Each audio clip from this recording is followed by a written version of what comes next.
Hello, j'espère que vous allez bien. Aujourd'hui je reviens pour un espèce de format vlog comme la dernière fois, comme ça je vais cumuler et condenser plein d'informations parce que voilà, comme ça me permet d'aborder plein de sujets. Vous apparemment c'est un format qui vous a beaucoup plu. Aujourd'hui je viens vous reparler des fringues parce que c'est un truc que j'ai déjà abordé plusieurs fois sur ma chaîne, notamment parce qu'avant j'étais une immense consommatrice de fringues et de fast fashion et qu'aujourd'hui je me dirige vers une consommation beaucoup plus limitée et beaucoup plus responsable. En fait il s'avère que hier j'ai récupéré beaucoup de fringues de ma grand-mère. Donc il y a plein de basiques, des pulls en cachemire, des t-shirts, des foulards et tout ça. C'est un peu des trucs indémodables, mais comme c'est des nouvelles pièces qui viennent dans mon dressing et que je veux rester limitée justement dans mon dressing, j'ai décidé de refaire un tri dans mes fringues et donc de me débarrasser de certaines pièces. Et je vais vous montrer en gros comment ça se passe. Hier notamment dans le placard de ma grand-mère j'ai récupéré cette veste de costume mais qui est une veste de mi-saison. Du coup comme j'ai une nouvelle veste qui rentre dans ma garde-robe, je me suis débarrassée d'une autre veste de mi-saison que je portais avant, que je porte beaucoup moins en ce moment, qui correspond plus trop à mon style. J'essaye de me débarrasser d'une pièce de la même catégorie de mon dressing. Comme ça je garde toujours un bon équilibre entre mes différentes pièces, que ce soit les pantalons, les pulls, les vestes, etc. Une des choses que j'ai faites, c'est que je suis allée dans mes placards choisir des pièces dont je voulais me débarrasser et je les ai toutes réunies dans cette boîte. Dans ce bac à fringues, il y a plusieurs types de fringues et en gros c'est un bac que je garde en constance chez moi et qui en gros est la plateforme de transition de toutes mes fringues, c'est-à-dire que je les mets toutes dedans, toutes celles dont je veux me débarrasser, et qu'ensuite je fais plusieurs tris. Le premier tri, c'est les fringues que je vais pouvoir mettre sur la plateforme Vinted, une plateforme en ligne pour revendre des fringues pas chères. C'est une plateforme que j'utilise depuis 5 ans déjà. Je vous mets mon compte en barre d'infos si ça vous intéresse.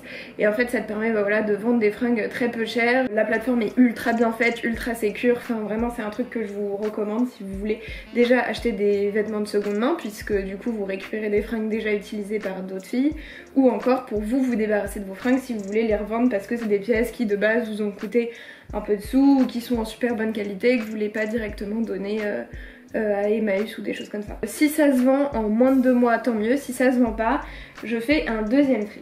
Ce deuxième tri, c'est les choses que je vais donner à Emmaüs ou à toute boutique de solidarité en gros. Donc tous les trucs que j'arrive pas à vendre sur Vinted ou qui sont de trop mauvaise qualité ou pas assez sans marque et que je sais que je pourrais pas vendre, je les mets dans d'autres sacs et ces sacs là vont être envoyés ou donnés à Emmaüs. Moi ma boutique préférée, celle où je vais tout le temps parce qu'elle est à côté de mon bureau au boulot, c'est Emmaüs Alternative, rue de Charonne. J'arrive juste avec mes sacs, je leur donne, ils sont très contents. Moi ça me permet aussi de faire un tour dans la boutique parce que je peux racheter encore une fois des vêtements de seconde main et je trouve des pièces super sympas. J'ai notamment trouvé un jour un sweat Nike noir basique que je mets tout le temps qui m'a coûté 8 €. Donc voilà, et vu que je vais y aller cet après-midi, je vais vous emmener avec moi.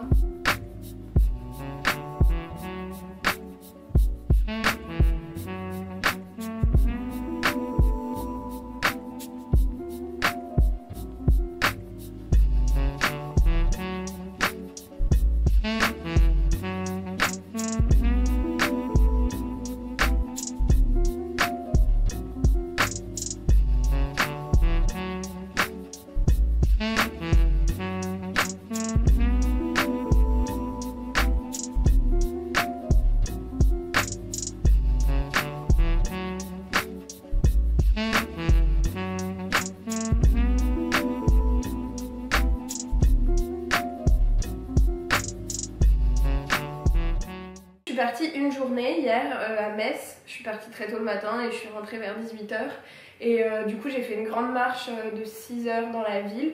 C'était drôle parce que c'était aussi le carnaval en fait, le carnaval des étudiants, et du coup j'ai vu les étudiants évoluer, se déguiser, discuter beaucoup, parler, être attentif et observer les choses, prendre le temps de faire ça en fait. Moi c'est un truc qui me plaît beaucoup et là d'observer ces étudiants, les déguisements, la manière dont ils avaient de parler entre eux et tout, pour moi c'est une grosse source d'inspiration et et de questionnement aussi, donc c'était très chouette. Et puis ensuite j'ai fait la visite du centre Pompidou à Metz qui a ouvert en 2010, dans lequel j'étais jamais allée. Il y avait 3 expos, c'était vraiment super, j'ai adoré ce moment.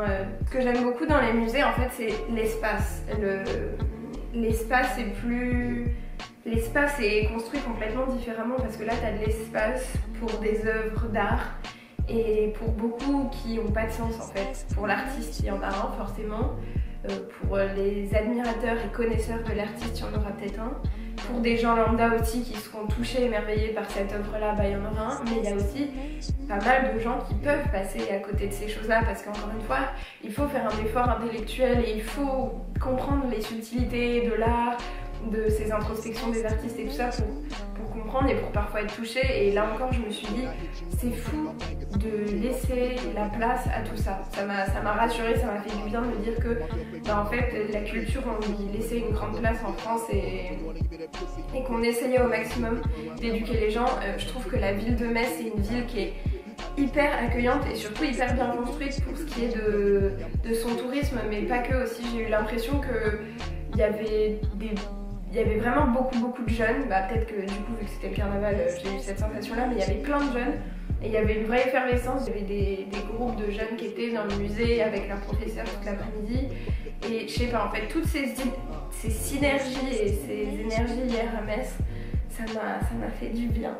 Voilà. Je vous conseille aussi parfois dans des moments soit de doute, soit de solitude, soit de remise en question, d'essayer d'anéantir tout ça, de mettre de côté, d'arrêter l'introspection qui est pas forcément tout le temps positive si on y va trop profondément et trop à fond, et juste d'aller en terrain neutre, c'est-à-dire dans un endroit que vous connaissez pas forcément et de vous familiariser avec les lieux et de juste prendre les énergies qu'il y a autour de vous. Peut-être que ce sera très négatif, genre personnellement Dunkerque je l'ai très mal vécu, vraiment ça a été un peu compliqué et voilà, ça m'a mis face à des doutes, mais par exemple à Metz ça s'est super bien passé et ça m'a fait du bien, donc je pense que c'est important aussi de s'ouvrir, d'aller voir ailleurs, de s'aérer, d'arrêter d'être dans sa bulle de confort et de questionnement sur soi-même parce que parfois ça bloque beaucoup.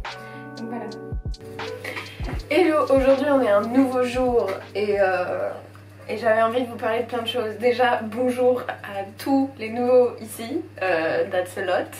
J'ai fait une vidéo bilan culture avec Elodie, ma copine sur YouTube, et bon, comme elle a beaucoup plus d'audience et d'abonnés que moi, j'ai vraiment cette nuit, je suis passée de 1700 personnes à déjà 3400 ce matin, ce qui est énorme quand on visualise ce que représentent 700 personnes dans un espace.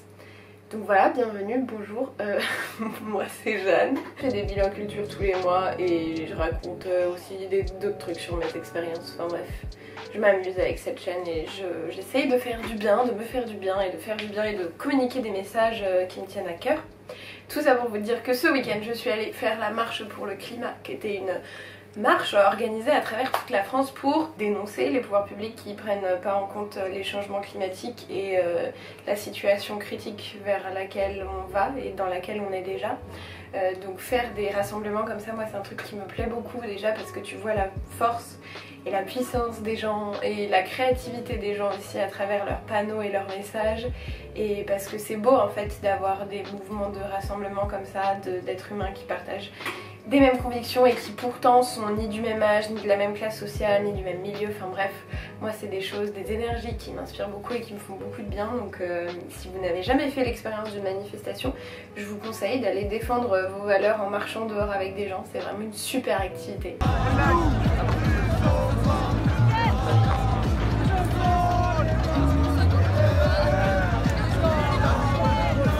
Si je peux passer des messages positifs, bah, c'est vraiment très chouette.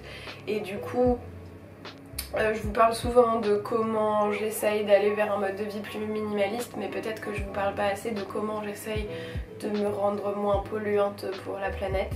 Et je me dis que peut-être si ça vous intéresse, on pourrait faire une vidéo là-dessus. Donc n'hésitez pas à me le dire en commentaire si ça vous dit.